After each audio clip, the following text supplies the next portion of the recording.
Amém, querido. Pode se sentar. A graça e a paz do Senhor Jesus com todos os irmãos.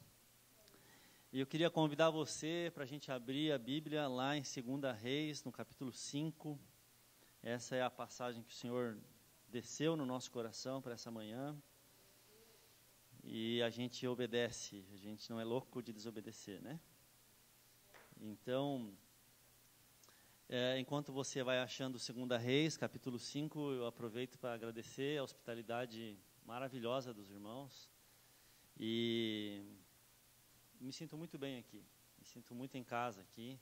Essa semana a gente vai estar retornando ao Brasil, mas a gente leva com muito carinho os irmãos aqui, esperando que Deus possa nos dar um dia uma oportunidade de ainda nesta vida a gente se reencontrar, né? Se não, irmãos, a gente espera se encontrar no céu. Pelo amor de Deus, não falte, tá? Então, a Bíblia diz, lá em 2 Reis, capítulo 5,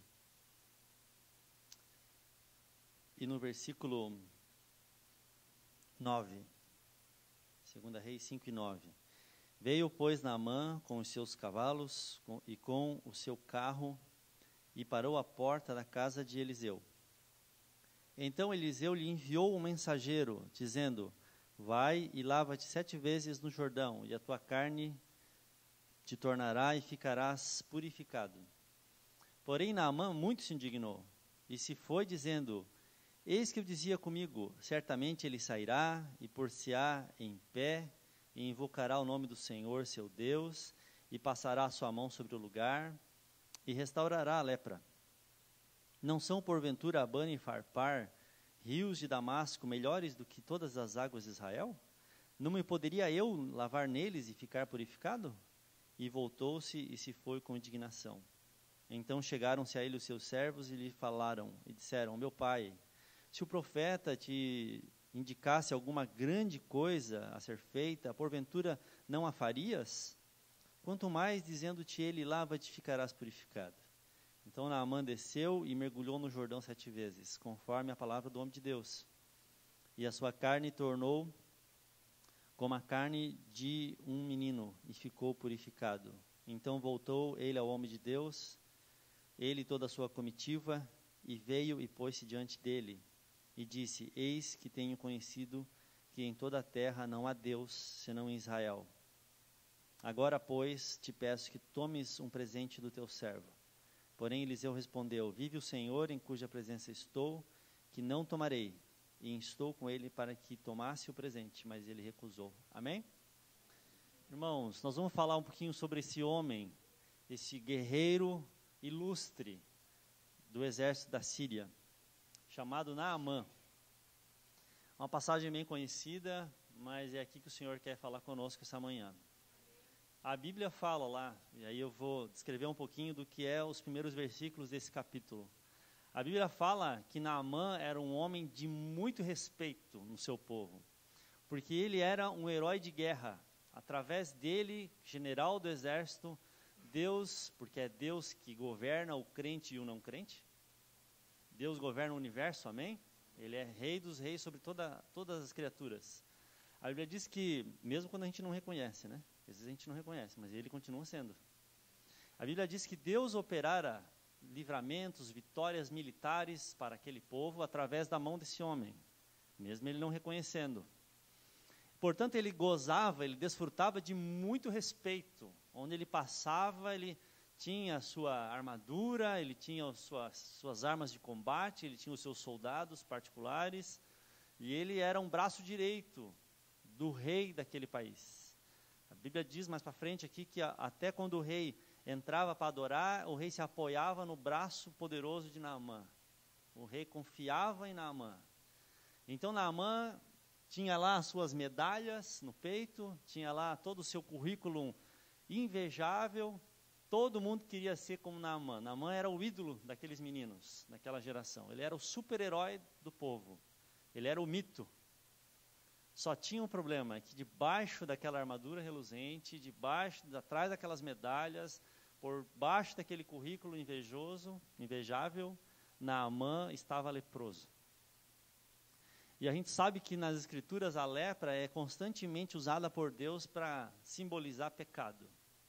simbolizar corrupção, simbolizar degradação, podridão do nosso caráter. Quando você vai lá em Números, você vê isso, Números, se eu não me engano, capítulo 12, a gente vai ver que quando Deus retirou o favor, quando Deus estava indignado com o pecado de Miriam, a Bíblia diz que a nuvem se afastou e Miriam estava leprosa. Quando a gente vai lá para Crônicas, se eu não me engano, 2 Crônicas, capítulo 26, a Bíblia fala de o rei Uzias que profanou e Deus, se retirando dele, a Bíblia diz que ele foi ferido na testa com lepra. Então, lepra no povo de Israel era sinônimo de rejeição de Deus. Por isso que o leproso tinha que ser excluído da comunhão do povo. O leproso, ele tinha que ficar à distância para não contaminar os outros, porque o pecado ele é contagioso, né, irmãos? Por isso que a gente tem que cuidar com quem a gente caminha. E aí ele tinha que cobrir. O primeiro sintoma da lepra é que a boca começava a se deformar. Então eles cobriam a boca e se afastavam de todos. E se alguém que desconhecesse que eles estavam leprosos, viesse na direção deles na estrada, eles tinham que gritar de longe, imundo. E tapava a boca e falava, imundo, imundo. Ele tinha que se autodenunciar como imundo. E é por isso que diante da glória de Deus, lá em Isaías capítulo 6, a Bíblia diz que quando Isaías se depara com a glória de Deus, o que ele fala? Ai de mim, Senhor, que vou perecendo, porque eu sou um homem e eu habito no meio de um povo leproso também. Mas aí o Senhor vem e não revela só a podridão dele. Porque o que Deus faz com a gente é isso, irmãos. Deus não apenas vai lá e denuncia o nosso pecado, a nossa podridão, mas Ele vai lá, pega aquela, com a tenaz, aquela brasa viva e transforma a gente. E faz da gente nova criatura. E aquela boca que era imunda de pecado, agora é a boca de Deus na terra, como foi Isaías. Amém? Foi isso que Ele fez na minha vida, irmãos. É isso que Ele faz nas nossas vidas. Mas Naamã, então, ele tinha essa lepra se alastrando por baixo daquela armadura ali. E era escondido, porque ele continuava suas funções, ele continuava com as suas atividades, era um segredo. Talvez o rei soubesse, mas a verdade é que ele estava morrendo, invejado, mas sem vida, admirado, mas podre. O Naamã é retrato meu e seu. Quantas vezes, irmãos, nós estamos assim, nós conseguimos as nossas conquistas, nós conseguimos as nossas sucesso em muitas áreas da nossa vida, as pessoas olham e falam, poxa, que família exemplar, poxa, que pessoa admirável, que rapaz, gente boa, gente fina, que senhora bacana, mas Deus conhece a gente por trás da nossa armadura. Deus conhece a realidade que a gente carrega, onde existe lá dentro, onde só o Espírito sonda. Deus sabe aonde está aquilo que precisa ser removido. Então essa manhã é uma manhã de mover do Espírito, mas é de remover seu e meu.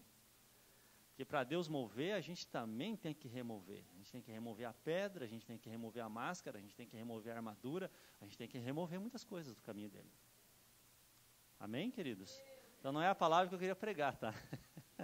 Não me olhe assim. Mas é o que está queimando em mim nessa manhã para falar. Amém? Senhor, é uma manhã de transformação aqui. A começar pela minha vida, sem dúvida. Então, irmãos, a Bíblia diz que Naamã é inimigo do povo de Deus.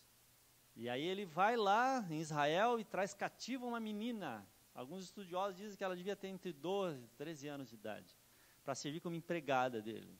Mas quando a gente está desesperado, a gente começa a dar ouvidos para quem se atravessa no nosso caminho.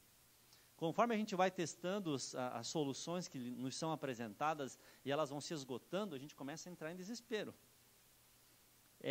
Muita gente cai na mão do diabo por desespero, porque já não consegue mais cura, já foi ali, já foi lá, e aí alguém diz que existe lá alguém que faz um curandeiro, uma coisa, e a pessoa vai lá, sem saber que está ficando mais enfermo ainda quando vai.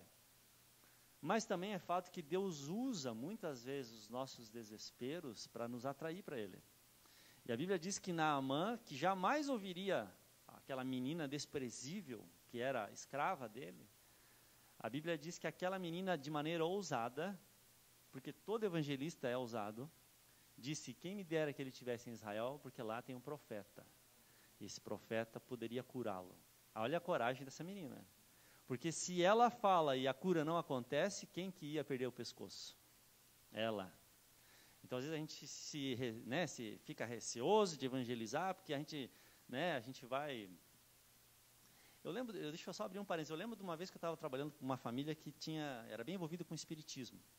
E o Senhor me colocou lá, não para ganhar dinheiro, como a gente pensa. A gente pensa que Deus abre as portas para a gente ganhar dinheiro, né? Mas depois eu fui entendendo que Deus tinha me colocado lá para ganhar aquela família para Jesus. Só tem um problema, é que mas eu era bem mais tímido.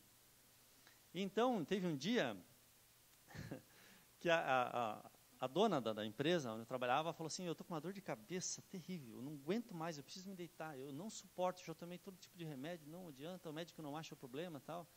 E eu assim, poxa, que situação, né? Eu lamento e tal, mas orar que é bom nada. E aí outra pessoa que era crente, mas era nova convertida, era uma menina nova convertida, falou assim, mas não tem problema, dona Marli, o Theo ora por você. Eu falei, quem? E eu assim, meu Deus, e agora? E ela, tudo bem, pode orar então. E eu naquele ambiente de trabalho, todo nervoso, todo sem graça, gaguejando, que a gente é ousado aqui dentro, né, irmãos? Mas lá fora, e aí eu cheguei lá e falei, meu Deus, que surreal isso aqui, eu colocando a mão na cabeça da dona Marli, que era a minha patroa. E aí eu coloquei a mão assim na cabeça dela, assim, querendo não desmanchar o penteado dela, a mão tremendo, e falei assim, Deus, quase minha voz não saía. Deus, aqui tá, eu pensei, vou ser demitido. Agora eu vou orar por ela, Deus não vai fazer e tal. E eu falei, Deus, aqui está a dona Marli, Senhor, por favor, cura essa senhora, Senhor. Tem misericórdia, mas não era dela, era de mim. E aí eu orei assim, meio sem graça, ela, muito obrigado. Ela é pessoa alemã, assim, muito obrigado. Pegou, saiu, falei, pronto, agora como é que são as minhas contas, preciso arrumar a minha casa, porque a coisa vai cair. Daqui a pouco ela veio, ei, passou. E eu, é mesmo? Meu Deus, glória a Deus, então. Então a gente às vezes fica com medo das consequências, de passar vergonha. Irmãos, Deus mandou a gente orar pelos enfermos. A gente é que acha que a gente vai ter que ir lá e ser o responsável por tudo. Mas na gente orar, a gente teve sucesso. Curar ou não curar, vem do Senhor, é dele, é da vontade dele, amém? Essa menina fala para Naamã, e aí para a esposa de Naamã vai lá no ouvido, fala para o seu marido, e aí Naamã, desesperado, fala, então tá bom, eu vou atrás desse profeta. Mas Naamã, ele é um grande homem, ele é uma grande figura, ele não vai se disfarçar e de maneira humilde, discreta, ir lá bater na porta do profeta. Naamã é Naamã, né? Então Naamã fala, não, então eu vou usar os meus meios, a minha posição, e eu vou chegar botando banca. O profeta não sabe quem está chegando na porta dele. Então ele foi lá, a primeira coisa que ele foi lá no rei e falou, é o seguinte, eu estou com lepra, assim, tal, essa é a realidade, mas então eu quero que você faça uma carta de recomendação para o rei, de rei para rei, você para o rei de Israel, falando quem eu sou, fazendo uma carta de recomendação e falando que eu estou indo lá atrás de uma cura, que eles me abram alas porque a minha comitiva vai chegar. E aí ele vai lá e monta a sua comitiva, ele pega nada mais do que 350 quilos de prata, 72 quilos de ouro, vestes, soldados, comitiva. E ele vai daí na pompa dele. E aí quando chega a carta para o rei de Israel, o rei de Israel se desespera, porque sabe que esse homem é um homem temível, um homem terrível, e fala, não é possível, ele está achando que eu sou Deus para curar ele está atrás de uma desculpa para vir me detonar em guerra. E aí se desespera, e aí rasga suas vestes o rei de Israel. Mas quando o profeta ouve, o profeta fala, por que você rasgou a sua veste? Manda ele para mim, ele vai saber que há profeta em Israel. E aí Naamã chega na porta, e Naamã no caminho ele tem certeza, ele diz, se o profeta soubesse. Ele fala isso daqui, nós lemos. Se o profeta soubesse quem está chegando, a riqueza que eu trago, eu posso enriquecer esse profetinha. Entendeu? Ele vai chegar, então ele pensa assim, quando eu chegar lá na barraca desse profeta, no mínimo ele vai estar me esperando de pé já, assim, vai bater a continência para mim, É assim ou não é que ele pensou? E aí eu vou chegar lá, eu vou falar assim, ó, se tu me curar, se tu me agradar, fizer do jeito que eu quero, aqui eu tenho ouro, eu tenho prata, eu tenho vestes, eu tenho honra. Mas se tu fizer do jeito que eu quero, não, tu tem que fazer um abacadabra, e tem que chegar, ficar em pé, fazer um passar a mão na ferida, fazer ali todo um ritual, né? Porque a gente é religioso, irmãos. A gente quer que Deus faça de um determinado jeito. A gente quer que o profeta com P maiúsculo, porque esse profeta aqui é símbolo de Jesus, a gente quer que ele, sabe, eu estou triste, então assim, ó, Deus, eu quero que eu chegue na igreja hoje, tu levante alguém em profecia, que o Senhor amanhã me dê $10.000 na minha conta, a gente dá a receita para ele. E se ele não fizer do jeito que a gente quer, a gente fica chateado com ele, a gente fica indignado com ele, a gente muda de igreja, a gente vira uma arara, irmãos. A gente sai no mal, sai falando mal dos outros, a gente quer que Deus reze a nossa cartilha. Lembra de Marta, lá em João capítulo 11? Senhor, eu mandei te avisar. E agora, faz 4 dias que está morto. E se o Senhor tivesse aqui, isso não teria acontecido, Senhor. É culpa, tá vendo essa desgraceira toda aqui? É culpa do Senhor. O Senhor não acertou o relógio? Está no horário do verão o seu relógio, Senhor? Porque já está morto. E eu avisei, Senhor. Ela pressiona o Senhor. Ela joga a culpa para o Senhor, porque o Senhor não fez do jeito que ela queria. Ela queria que o Senhor viesse de cavalo, o mais rápido possível. Aquele que tu amavas, ela mandou um recado, aquele que tu amas está doente, olha lá, hein? Não é qualquer discípulo, não. É Lázaro, tu comeu aqui em casa, Senhor. Não vai fazer feio agora com a gente. E o Senhor olha para ela e fala, Marta, Marta, se tu creres, verás a glória de Deus, Marta. O jeito dele trabalhar é diferente do nosso jeito, irmãos. Mas é melhor do que o nosso jeito. Glórias a Deus, porque Deus não respondeu a maioria das minhas orações. Porque se Ele tivesse respondido a maioria das minhas orações, eu estava mergulhado na lama, nas minhas estratégias. A gente quer que Deus assine o cheque em branco, né, irmãos? Aí a gente direciona. A gente só precisa que Deus entre com a parte do recurso, a parte do destino, deixe comigo, Senhor. E Deus faz do jeito dele. Porque Ele ainda é Senhor. Ele ainda é o profeta. E aí Naamã chega lá com toda essa expectativa, e a Bíblia diz que a porta está fechada, Eliseu não se dignou nem de levantar da cadeira, e Eliseu manda um office boy, manda um mensageiro, vai avisar o cara lá fora, eu não vou nem pôr a minha cara na janela, avisa ele para lá, ele não vai nem ver o meu rosto, o cara atravessou um país inteiro, mas não, dá um recadinho, se fosse hoje ele ia mandar um SMS, vai tomar banho. Imagina como Naamã recebeu essa indicação. O cara manda um moleque me avisar para eu ir tomar banho. Ele acha que eu estou com lepra ou que eu sujo? Está me chamando de porco? Mas esse Naamã, irmãos, esse Naamã vira o bicho. Fica extremamente ofendido. Não só com o tratamento que recebeu, por ele não ter vindo receber ele, por ele não ter vindo dizer seja bem-vindo, você é especial. Mas por mandar o molequinho falar assim, o meu profeta mandou você tomar banho no Jordão, dá 7 mergulhos, como quem diz assim, você está muito sujo, você precisa escovar bem. E aí ele olha para aquilo, ele fica muito indignado. E ele fica indignado por várias razões. Primeiro, ele fica indignado porque ele merecia ser honrado. Segundo, ele fica indignado porque ele percebe que o profeta não vai tratar ele como ele quer. E a gente fica ofendido constantemente com Deus, porque Deus não nos trata conforme a gente quer. Mas a boa notícia do Evangelho é que Deus não nos trata como a gente quer, mas também Ele não nos trata conforme a gente merecia. Porque se Ele nos tratasse conforme nós merecíamos, nós já teríamos sido consumidos.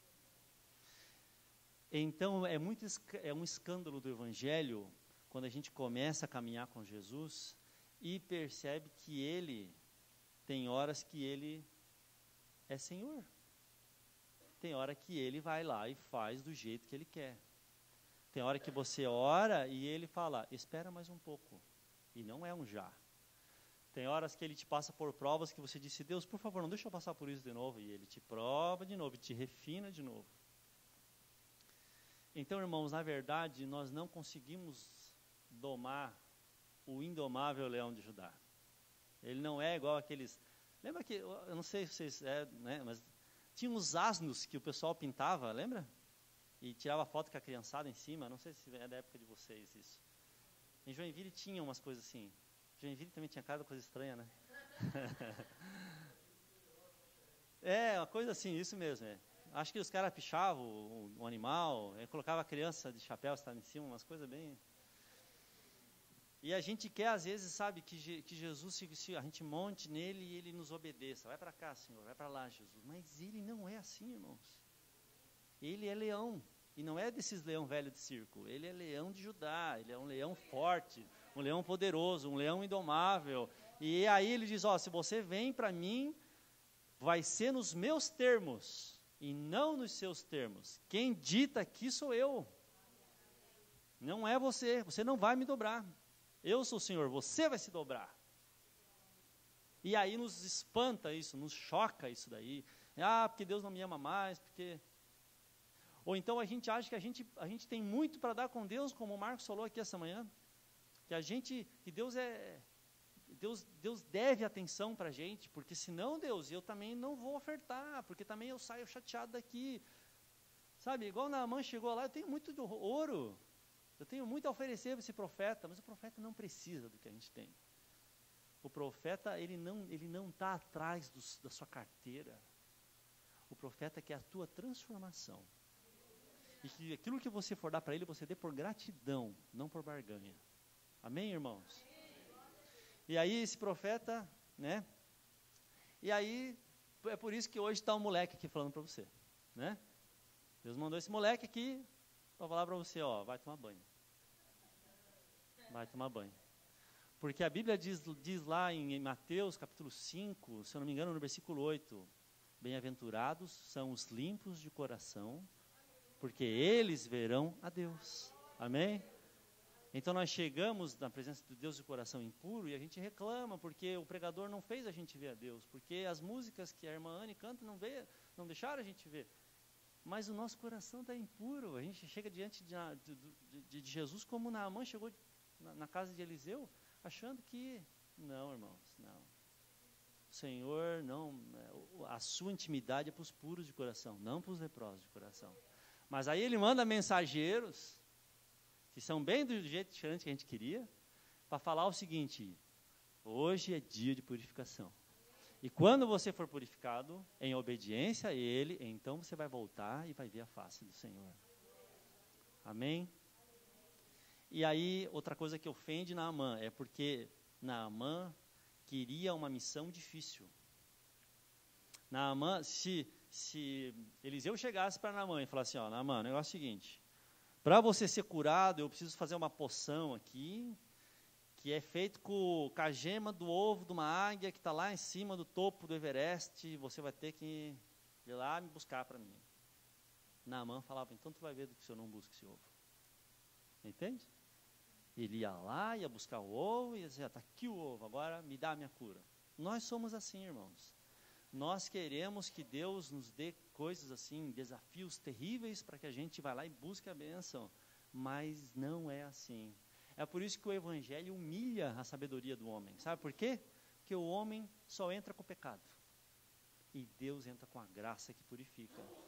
Então, a nossa tendência religiosa é a gente conquistar as coisas, para depois chegar diante de Deus e falar assim, me honra que eu mereço, me honra que eu mereço. E não é assim. Porque quando a gente chega na presença de Deus, a gente percebe aquilo que Paulo disse lá em Romanos capítulo 11. Quem foi o seu conselheiro? Ou quem deu primeiro a ele para que ele tenha que retribuir? porque dele, por meio dele e para ele são todas as coisas. A ele, portanto, a glória eternamente. Amém. Então você chega diante de Deus, a verdade é que você descobre que você é, no fundo, um mendigo, batendo na porta dele, dizendo: tem misericórdia de mim.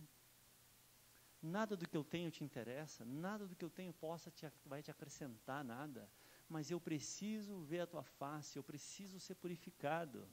E aí qual é o mandamento dele? Você quer ser purificado? Você vai tirar a sua armadura primeiro. Porque ninguém entra num rio com uma armadura pesada. Naamã tinha que mergulhar. E aí Naamã vai lá para o rio. E aí os seus servos falam: Senhor, ele te pediu uma coisa simples demais. Gente, a obediência a Deus é difícil, é complexa ou é simples? Ele não diz aqui na palavra claramente qual é a vontade dele? A tua santificação, não falar mal do outro, buscar o Senhor, se encurvar, orar, jejuar, servir ao Senhor com alegria, contribuir com aquilo que você tem, aquilo que você pode. Será que alguém de nós aqui desobedece a Deus por ignorância? Não é claro, ele não fala como um pai fala para o filho. Às vezes você está lá no meio já aconteceu comigo, de estar falando e no meio da frase as pessoas vêm e falam assim: não fala dessa pessoa, está sendo injusto.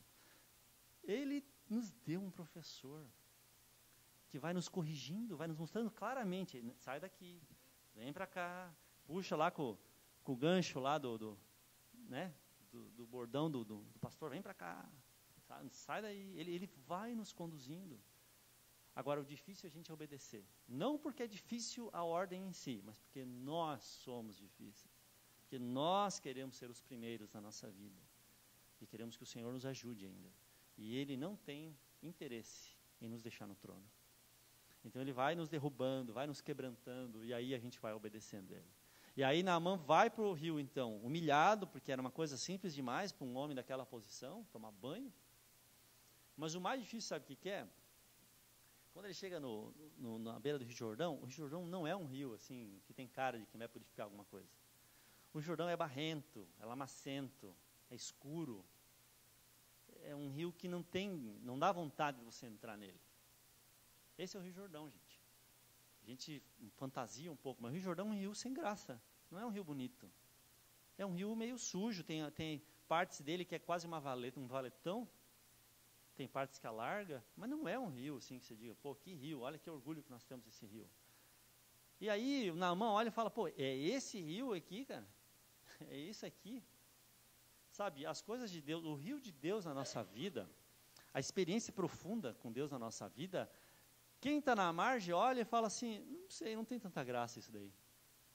Já viu isso daí? Você começa a falar de Jesus para uma pessoa e fala: pô, você tem que mergulhar, cara, você tem que ir lá e conhecer as profundezas do Senhor. Ele olha e fala: como assim? Mas sei lá, não parece tão atraente assim. Quantas vezes a gente está evangelizando lá e fala assim: vamos para um retiro, os jovens, né? Vamos para um retiro de carnaval. Aí os caras que não conhecem Jesus falam: o que vai ter lá, meu? Vai ter mulherada, vai ter bebida, vai ter carnaval, vai ter festa, vai ter... Não, cara, assim, de manhã nós vamos ter um culto. E de tarde? De tarde a gente vai ter um tempo, um momento assim de conversar, de comunhão, de tocar um louvor numa roda. E de noite? De noite é culto de novo. Tá, e o pessoal e a mulherada? Não, as meninas são de Deus, cara, elas estão lá para buscar o Senhor, né? Para buscar... E bebida alcoólica? Não tem bebida alcoólica, mas o pessoal é alegre. O cara olha e fala: vocês estão loucos, cara? Que graça que tem, como é que você suporta isso daí? Porque quem está na margem desse rio não entende como é maravilhoso mergulhar. Diferente do mundo, né? O mundo você olha assim e fala: pô, que lindo, tal, mas se você mergulha é uma gelada, irmãos. Ali o inimigo te afoga. Mas o rio de Deus não é assim. O rio de Deus é misterioso. Você não consegue ver o que está lá na profundeza só se você mergulhar e está lá dentro. Senão você não vê. Você sabe que essa água turva, ela vem porque dos sedimentos, né, das folhas de árvores, das coisas, tudo, que vai caindo nela, da riqueza da chuva que engrossa aquela água, de tudo. Então, quanto mais escuro é um rio, mais rico ele é. Sabia disso? Então, um rio muito transparente, ele é um rio pobre. Você vê poucos peixes, porque o peixe ali fica exposto. não fica só exposto, ele tem pouco alimento. Mas o rio Turvo é um rio cheio de vida. Os maiores peixes de rio do mundo são no rio Amazonas. Você vai ver o rio chamado também de Rio Negro. Você não vê nada. Mas quando você mergulha lá, você tem experiências tremendas com Deus. No rio de Deus é assim. O rio de Deus não é transparente. O rio de Deus você tem que mergulhar para descobrir o que é. Com Deus, experimentar é o segredo. Só olhar não adianta nada. Só olhar, você vai ali e fala, eu estive lá perto, mas não achei graça nenhuma, não é bem assim, não é tão bom quanto falam, mas você não mergulhou. Porque se você mergulhou, você vai sair dali transformado, entendeu? É essa a riqueza. Então Naamã chega lá e fala, pô, mas os rios da minha terra são muito melhores isso aqui. Rios de água cristalina, Farpar, Arbana. Aquilo sim que é rio que dá para tirar foto. Não falou isso porque não tinha foto, né? Aquilo sim que a gente enche o peito para falar, isso sim que é um rio bonito. Agora, isso aqui, esse valetão aqui cheio de lama, isso aqui não. Só tem um detalhe, aqueles rios que ele se vangloriou ali, nunca puderam curá-lo. E aí a gente olha o mundo falando, porque eu fui lá, porque eu fiz isso, porque eu sei me divertir, porque eu fiz aquilo, porque eu aprontei aquilo, porque eu experimentei aquilo, porque eu disse aquilo. Maravilhoso, dá vontade de até publicar o que fez. Só tem um problema, você continua leproso neles. Mas quando você vem para o rio de Deus, ele pode não ter graça, mas quando você mergulha nele, você e eu somos transformados. Amém? Então as coisas de Deus são assim. Deus escolheu as coisas loucas deste mundo, as coisas fracas, as coisas que não têm aparência, as coisas vis e desprezíveis, para confundir as que são, para que diante dele ninguém se vanglorie. Amém, irmãos? E aí Naamã vai lá, porque as horas estão avançando, Naamã vai lá, e ele chega lá, e chega um momento que ele vai ter que tirar a armadura dele, e aí ele tira a armadura dele. E todos aqueles soldados que tinham ele em alta estima, veem a podridão dele. Porque não existe cura sem verdade. Não existe cura por trás da armadura. Deus primeiro nos despe. Primeiro nós precisamos mostrar quem nós somos. Primeiro nós precisamos confessar os nossos pecados. É o que está lá em Tiago, capítulo 5, versículo 16. Confessai uns aos outros os vossos pecados para serdes curados. Então Deus ele vai lá te marcar com amor, mas ele não marca por cima da roupa. Dessa capa de boa pessoa, de perfeito, de pessoa que nunca erra, de pessoa que está sempre com a razão. Deus não te cura desse jeito. Deus me cura, Deus nos cura como? Reconhece, filho, te arrepende, filho. Te arrepende, mostra para ele, Senhor, realmente esse sou eu sou por trás disso daqui tudo. Por baixo dessa casca toda, Senhor, eu penso mal, eu tenho maus pensamentos, eu tenho maus olhares, eu tenho maus hábitos, eu tenho más palavras. Eu sou pecador e eu preciso mergulhar nesse teu rio, Senhor. Nu, pecador, na essência de quem eu sou.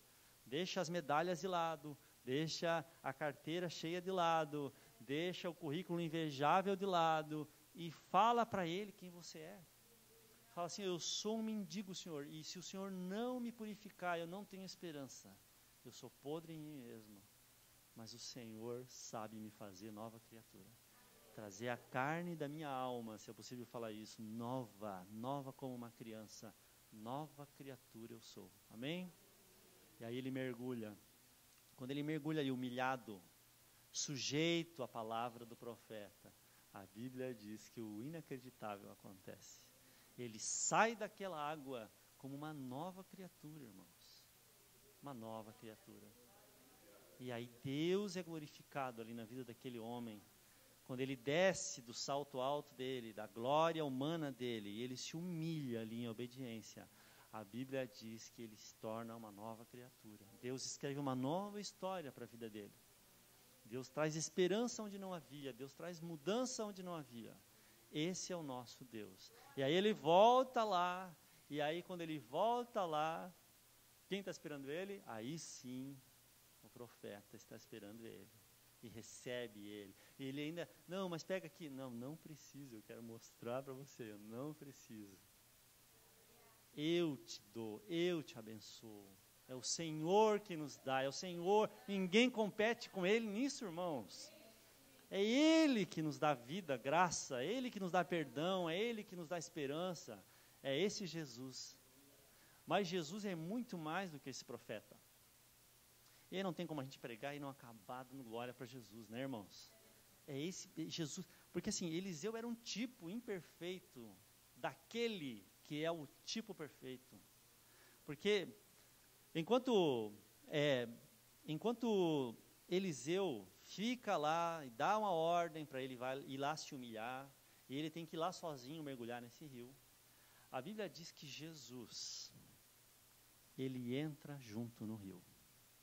A Bíblia diz que séculos depois, nesse mesmo rio Jordão, aqui onde Naamã se afundou e ressurgiu para uma nova vida, surgiu um homem chamado João Batista pregando. E João Batista começou a pregar o batismo do arrependimento. Os irmãos conhecem a Bíblia. E ele começou dizendo, vocês precisam se arrepender, mas se arrepender de maneira radical. Sabe o que é a maneira radical? É você dizer assim, ó, eu não me arrependo disso ou daquilo na minha vida, eu me arrependo de tudo, Senhor. Eu inteiro, a minha vontade é de me jogar dentro de uma cova e alguém me sepultar, porque o velho eu não presta para nada. Então, de maneira simbólica, eles entravam no Rio Jordão, aquele rio lá, lamacento, e se afundavam lá como símbolo de um sepultamento.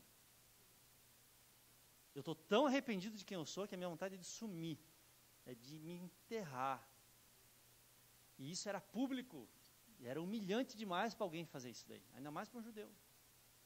Ele entrar naquelas águas lá, na frente de todo mundo, a Bíblia diz que toda Jerusalém saía até com João Batista. Multidões estavam lá, virou um reality show aquilo ali. Vamos ver quem vai entrar. Ah, aquele ali, a irmã Anne, tá lá, eu sabia, rapaz. Tá lá, ó, na hora H tá lá, ó. Não presta para nada mesmo. Só faltava ter gente vendendo pipoquinha, a galera ficar ali vendo. Ah, os fariseus estavam ali criticando, os soldados romanos estavam ali.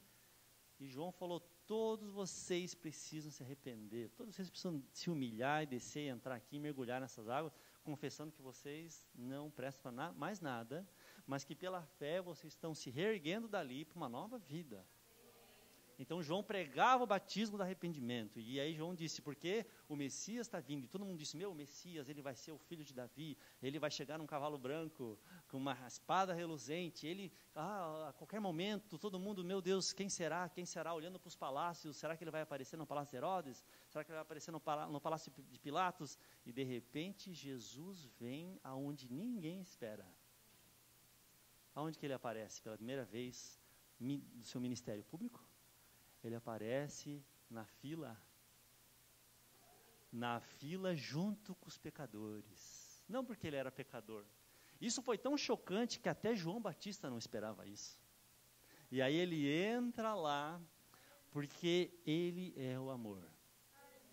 E o amor, irmãos, o amor ele não fica lá na margem, criticando. Nós não temos um Deus que fica lá dizendo, você tem que ir lá, se esfregar lá embaixo. Não, irmãos, ele entra junto com a gente. Ele diz, você vai estar lá, você vai se humilhar, mas naquele momento eu vou estar junto com você. Eu vou mergulhar com você. E eu vou sair dali com você. E eu vou te fazer ser uma nova criatura. Porque esse é Jesus, irmãos. Ele é o amor que excede todo o entendimento.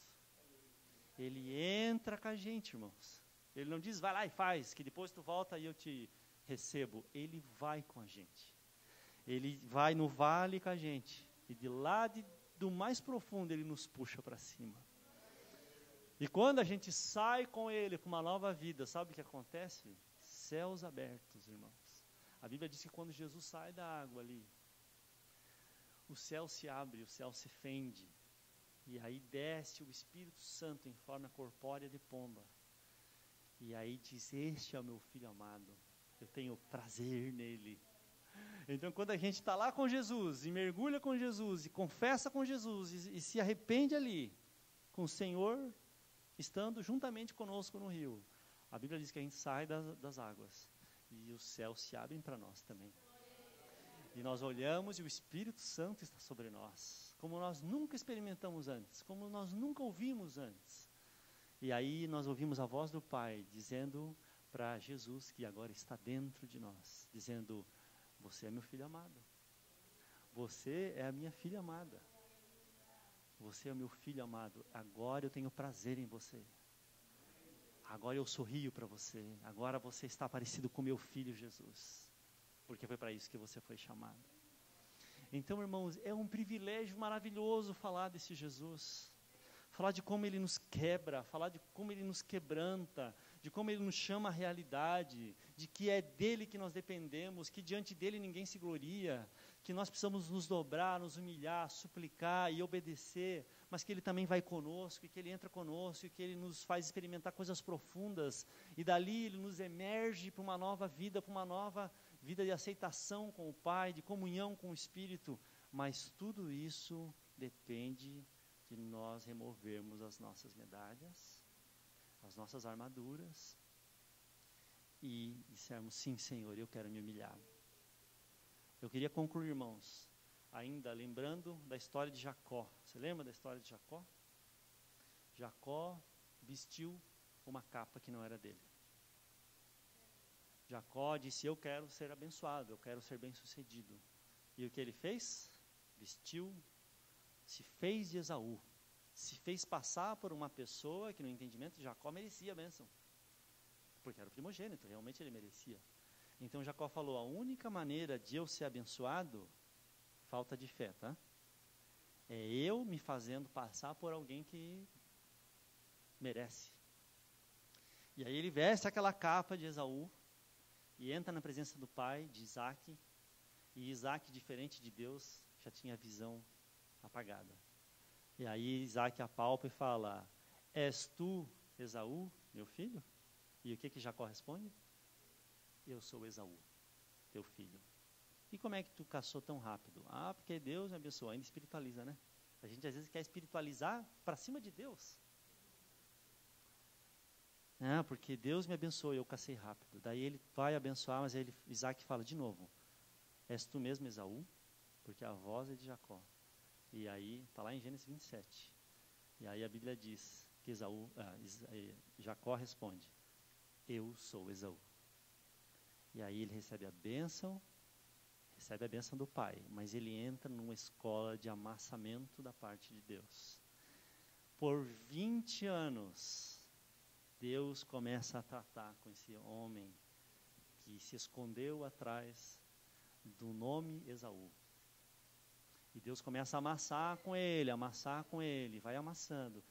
E aí Deus o amassa, mas por misericórdia, porque Deus é rico em misericórdia, também vai abençoando ele. Até que 20 anos depois ele está voltando para casa, morto de medo do verdadeiro Esaú, que agora a máscara vai cair, o pai já não vive. E aí ele está lá no Gênesis 31, Gênesis 32, se não me falha a memória. Ele está lá, ele passou toda a família na frente, porque ele sabia que se ele fosse na frente ele ia ser trucidado. Então ele passa todo mundo, porque quem sabe, quando vê as mulheres, as crianças, Esaú guarda a espada de novo. E ele ficou para trás, é a madrugada, e aí se apresenta um varão diante dele. E eles começam a lutar, você conhece a história, você conhece a lutar, era Deus que estava lutando com ele. Ele não entendeu, mas não foi naquela noite que ele estava lutando com Deus, fazia 20 anos que ele estava lutando com Deus. Ali foi o pico da coisa. E aí ele está ali, e sabe o que ele está, por que ele está lutando até amanhecer? Porque ele quer ser abençoado. Mas ele não tinha sido. É porque quando a gente é abençoado, se fingindo passar por outra pessoa, a gente pode até ser abençoado, mas nosso coração continua desesperado. Continua um coração de miséria. Daí ele fala: eu não te deixarei enquanto não me abençoares. Desesperado. E aí o Senhor olha para ele e vai bem no ponto chave. E o Senhor fala: você quer ser abençoado? Então me diz, qual é o teu nome? Quem é você de verdade? Você vai dizer de novo para mim que é Esaú, como você disse para o seu pai? Você vai continuar nesse fingimento até quando? Você vai fazer se passar por um bom crente, fazer se passar por uma boa mulher, fazer se passar por alguém digno, ou você vai dizer quem você é de verdade? E aí ele olha e fala: eu sou Jacó. Eu sou enganador, eu sou trapaceiro, eu faço de conta, mas eu não sou de verdade. E a Bíblia diz que naquele momento a máscara cai. Você sabe que toda pessoa que, e eu digo por mim, por experiência própria, durante anos, sempre que eu fingi que era alguém melhor do que de fato eu sou. Sabe o que aconteceu? Eu fiz isso daí para atrair bênção para a minha vida. Sucesso profissional, sucesso de carinho de pessoas à minha volta, sempre me escondendo, sempre me maquiando. E aí o que acontece? O problema é que quando você põe a máscara, aquele carinho vem para a máscara. Aquela glória vem para a máscara. Aqueles beijos vêm para a máscara. Mas você está enferidado e carente por trás daquilo. E você pensa assim, ó, meu Deus, se com a máscara já está difícil, imagina sem a máscara, imagina se as pessoas souberem quem eu sou. Que mentira do diabo. Deus quer arrancar a tua máscara para te beijar de verdade. Ele não tem nojo das tuas feridas, porque quando Ele te beija, não é você que contamina Ele, é Ele que te purifica. Esse é o nosso Senhor maravilhoso. E aí Ele chega e fala: eu sou Jacó, miserável, triste, aleluia, carente do Senhor. Eu sou isso aqui. Eu preciso do Senhor. Eu preciso da tua verdade na minha vida. Eu preciso respirar por trás dessa armadura. E a Bíblia diz: então agora você vai ser uma nova criatura. Você vai ser Israel. Você vai ser príncipe. Você vai ser princesa minha. E aí essa passagem termina dizendo: e chamou Jacó aquele lugar Peniel, porque disse: agora eu vi Deus face a face, e a minha alma foi salva. Vamos ficar de pé, meus irmãos. Vamos ficar de pé, meus queridos. Sabe, Deus quer que você conheça a face dEle, a intimidade dEle, mas é para os limpos de coração. Então, nesta manhã, no nome de Jesus, o Senhor nos convida a nós tirarmos a nossa armadura, a nós tirarmos a nossa máscara, a nossa roupa de religião de Esaú, e nós chegarmos para eles e dissermos: Senhor, eu sou Jacó, Tu conheces as minhas falhas, Tu conheces as minhas iniquidades, Tu conheces os meus vícios, Tu conheces as minhas manias que Te desagradam, Tu conheces tudo, Senhor, mas hoje eu estou me despindo na Tua presença, despindo a minha alma e dizendo: Senhor, eu mergulho, Senhor, eu quero mergulhar nesse rio, eu quero Te obedecer, Senhor, por mais humilhante que seja, mas eu quero ser curado. Faz de mim uma nova criatura. Eu preciso ver a Tua face, eu preciso ver o céu aberto, eu preciso ver o Teu Espírito descendo. Eu preciso sentir que o Pai tem prazer na minha vida, porque se Ele não tiver, todo o mais será inútil. Você quer vir à frente? Você quer vir nesse rio que está passando aqui hoje? Vem. Vem, porque Ele está aqui para você. Vem, porque Ele te aguarda aqui junto, para você mergulhar junto, para daqui Ele te erguer para novas coisas. Aleluia. Um novo tempo na sua vida, não mais com esses terrores de que você seja um fracassado e as pessoas vejam isso, mas um verdadeiro batismo de arrependimento, onde o Senhor se agrada de ti. Vamos clamar a Ele nesse momento juntos. Pai, oh, aleluia, louvado seja o Teu nome, Pai, porque o Teu Filho está conosco, e Ele entra conosco, e Ele nos ensina, Senhor, a não continuar lutando para sempre contra o Senhor, mas a nos despirmos de nós, Pai, e confessarmos que nós somos Jacós. Sim, Pai. Confessarmos que nós temos lepra. Senhor. Confessarmos, Pai, que nós não somos nada sem o Senhor. Pai, nós estamos tirando as nossas armaduras, Pai, de pessoas indestrutíveis. Estamos removendo as nossas medalhas, Pai, de pessoas admiráveis. Estamos, Pai, removendo essa máscara de abençoados para realmente ver a Tua face, Senhor. Para realmente termos um contato real contigo. Para realmente sermos batizados primeiro no arrependimento, mas em seguida com fogo. Oh, Tu és o Deus, Pai. Nós não temos mais ninguém, Senhor, para correr. Pai, só Tu tens as palavras da vida eterna. Muda quem somos, amado. Muda a nossa maneira de ser. Nos torna verdadeiro Israel do Senhor.